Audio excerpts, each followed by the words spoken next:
नमस्कार दोस्तों, स्वागत है आप सभी का एग्ज़ाम डी तैयारी एग्ज़ाम की। कोलान यूनिवर्सिटी चाईबासा जो 4 ईयर अंडर ग्रेजुएट प्रोग्राम है, उसमें आपका एंथ्रोपोलॉजी माइनर सब्जेक्ट अगर किसी का है सेकंड सेमेस्टर का, तो ये वीडियो लेक्चर उनके लिए है। और यहाँ पर मैंने एंथ्रोपोलॉजी का जो सिलेबस है उसको हिंदी में एक्सप्लेन किया है, ताकि आप जो है इस चीज़ को समझ सकें हिंदी में, ठीक है। और अंग्रेजी में भी इसका सिलेबस है, मूल सिलेबस अंग्रेजी में ही है, तो मैंने उसका हिंदी ट्रांसलेशन करके जो है समझाया है, क्योंकि अधिकतर विद्यार्थी हिंदी मीडियम के हैं। तो यहाँ पर जो मैं बताने जा रहा हूँ उसको ध्यान से सुनिएगा और लिख के रखिएगा, ताकि एंथ्रोपोलॉजी का एग्ज़ाम जब आप देने जाएँ माइनर सब्जेक्ट का, तो आप जो है उसको अच्छे तरीके से एग्ज़ाम दे सकें। आपका जो सिलेबस का जो मेन पॉइंट है वो नाम है जनजातीय एवं ग्रामीण अध्ययन के लिए के मूल सिद्धांत, यानी जनजातीय और ग्रामीण अध्ययन पर ही आपका पूरा सिलेबस आधारित है।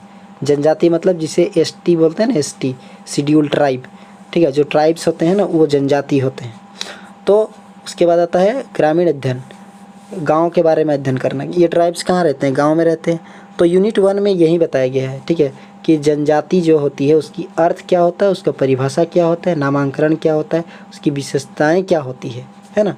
तो एक जो जनजाति होती है वो मूल रूप से जंगलों में रहा करती, और जंगलों में वो रहती है, तो इसका मतलब उसका सीधा सीधा जो संबंध है वो पेड़ पौधों, जानवरों, नदी, झरना, पहाड़, पर्वत, ठीक है, जितने भी छोटे छोटे चीज़ें हैं, हर चीज़ से वो जो है अपना एक रिश्ता जोड़ लेता है और उसी को अपना दुनिया मान के वो चलता है। ये प्रकृति के पुजारी होते हैं, प्रकृति को ये पूजा करते हैं, प्रकृति को ही अपना भगवान मानते हैं, ठीक है। और कुछ ऐसी जनजातियां हैं, जो जनजातियां तो थी लेकिन अलग अलग कारणों से, ठीक है, या खुद की गलतियों से वे जो है अपने जनजातियों से जो है कई बार बाहर होते हैं, फिर अंदर होते हैं। तो ये दरअसल क्या है कि कोई भी जो जनजाति है वो जनजाति ही रहेगी, चाहे वो कोई भी कार्य करे, क्योंकि जनजातियाँ जो होती है ना वो मूल रूप से एक स्थान से निकली होती है, और इसके बाद जब वो दुनिया के अलग अलग रंगों को देखती है तो वो अपने आप को भी उसमें जो है शामिल करती है, लेकिन जब उसे अपनी गलती का एहसास होता है तो वो वापस अपने स्थान पे आ जाता है, ठीक है। जैसे सुबह का भोला शाम को लौटे तो उसे भोला नहीं कहते, तो वही वाला चीज़ है, ठीक है। अगर वो भूल के कहीं चला गया और वापस आ गया तो उसको निकाल नहीं दिया जाता। तो इसलिए है यहाँ पे लिखा है, लोग जनजातियों की सूची में शामिल होने का विकल्प क्यों चुनते हैं? क्योंकि वो पहले से ही जनजाति रहते हैं। अब आप एक आता है आपका PVTGS, ठीक है, देखिए आप लिखा होगा PVTGS, मैं यहाँ पर अंडरलाइन कर दे रहा हूँ, आपको थोड़ा सा सुविधा होगा। जो PVTGS जो है ना वो है आपका पार्टिकुलरली वॉलंटरी ट्राइब्स ग्रुप्स जो होते हैं ना, यानी कि बहुत ज़्यादा स्पेशली जो खास कमज़ोर तबके के जो ट्राइब्स जनजातियाँ होती है, बहुत कमज़ोर जनजातियाँ होती है, उनको PVTGS कहा जाता है। भारत सरकार ने 1 अप्रैल 2018 को जो है एक संस्था का गठन किया, और उसके माध्यम से उसने 75 ऐसी जनजातियों को पता लगाया जो कि इस PVTG ग्रुप में आते हैं। उनके लिए सरकार ने योजनाएं बनाई, उनको चावल की व्यवस्था करवाई, उनके लिए घर की व्यवस्था करवाई, ठीक है, कपड़े की व्यवस्था करवाई, बहुत सारी शिक्षा की व्यवस्था, स्वास्थ्य की व्यवस्था, ताकि इनको भी जो है देश के मुख्य धारा से जोड़ा जा सके। इसके बाद आपका आता है पॉइंट भारतीय जनजातियों का वर्गीकरण।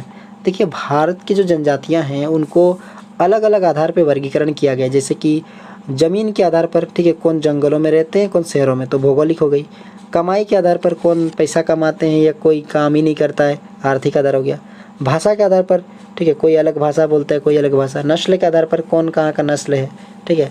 तो ये चीज़ें होती है आपके भारतीय जनजातियों का वर्गीकरण। इसके अलावा गाँव क्या होता है, उसके प्रकार विशेषताएँ तो कोई भी लिख सकता है।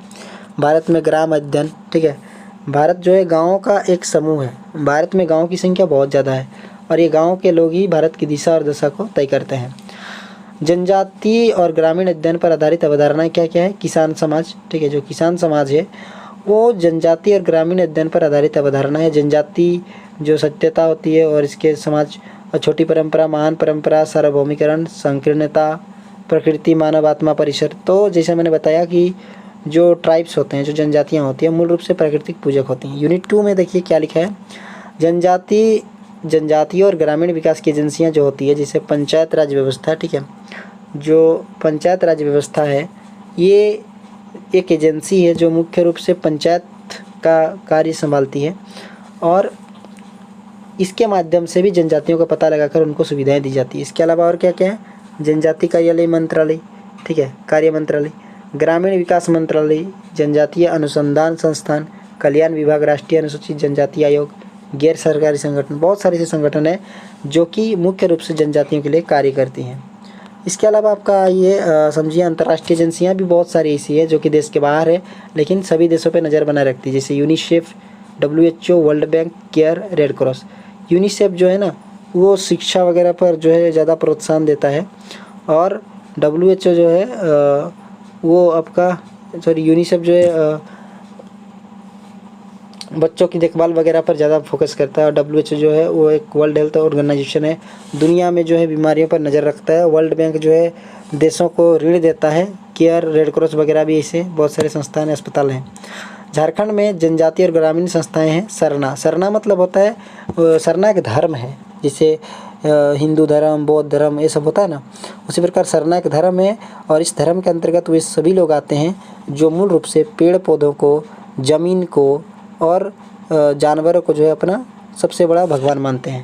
अखड़ा होता है जहाँ पर सभी कोई बैठकर जो है अपने विचार का आदान प्रदान करते हैं। श्मशान धीरी उसे कहते हैं जहाँ पर व्यक्ति को, जो मृत व्यक्ति है उसको दफनाया जाता है और वहाँ पर एक पत्थर गाड़ दिया जाता है, उसको श्मशान धीरी बोलते हैं, ठीक है। धीरी का मतलब पत्थर होता है, श्मशान का मतलब शमशान घाट होता है। युवा छात्रावास जहाँ युवा रहते हैं। ग्रामीण परिवार, जजमानी प्रणाली, जजमानी प्रणाली का मतलब होता है कि एक व्यक्ति की सेवा करना, ठीक है, वो श्रेष्ठ माना जाता है, उसकी सेवा करते हैं, उसे जजमानी प्रणाली कहते हैं। पारंपरिक पंचायतें जो होती थी, पहले की पंचायतें जिसमें मुंडा मान की, परहा, माझी, परगनेत, ये सारे के सारे जो है पहले की पंचायतें होती थी कि मुंडा में जो है मुंडा मान की जो है उसका फैसला सुनाता था। परहा, माझी, परगनेत, अलग अलग जो जनजातियाँ हैं, जैसे उरांव जनजातियाँ हैं, सबका जो है अलग अलग परंपराएँ थी। यूनिट 3 में ST के लिए संवैधानिक सुझाव उपाय, सुरक्षा उपाय दिए गए हैं, ठीक है। ST के लिए संवैधानिक सुरक्षा उपाय है जनजाति और वन्य नीतियाँ, आदिवासी आंदोलन, संथाल विद्रोह, महान कोल विद्रोह, बिरसा आंदोलन, टाना भगत आंदोलन। तो ये मुझे इम्पोर्टेंट लग रहा है कि ये जो आंदोलन वाला है ना, आदिवासी आंदोलन, जिसमें संथाल विद्रोह, महान कोल विद्रोह, बिरसा आंदोलन, टाना भगत आंदोलन, इनके बारे में। संथाल विद्रोह सिदो कानू चांद भैरव ने किया था, बिरसा आंदोलन बिरसा मुंडा ने किया था और टाना भगत आंदोलन भी टाना भगत ने किया था। इकाई 4 है भारत में जनजातीय एवं ग्रामीण विकास कार्यक्रम। भारत में जनजातीय और ग्रामीण विकास के लिए बहुत सारे कार्यक्रम चलाए गए, उन कार्यक्रमों के बारे में थोड़ा जानकारी जुटा लीजिएगा तो आपका यूनिट 4 जो है कंप्लीट हो जाएगा, यानी इकाई 4। तो ये आपका जो सिलेबस है, ठीक है, सिलेबस छोटा सा है, बस आपको इसके लिए कुछ छोटी छोटी जानकारियाँ जो है गूगल पे सर्च करनी होंगी, उसको थोड़ा थोड़ा पढ़ना होगा, आपका कॉन्सेप्ट क्लियर हो जाएगा। तो ये मैंने एंथ्रोपोलॉजी का माइनर 2A का सेमेस्टर 2 का सिलेबस जो है हिंदी में बता दिया। अगर आपको इससे जुड़े कुछ सवाल हैं तो आप उसको पूछ सकते हैं कमेंट बॉक्स पे, ठीक है। तो ये आपका एंथ्रोपोलॉजी का सिलेबस जो है कंप्लीट हो गया।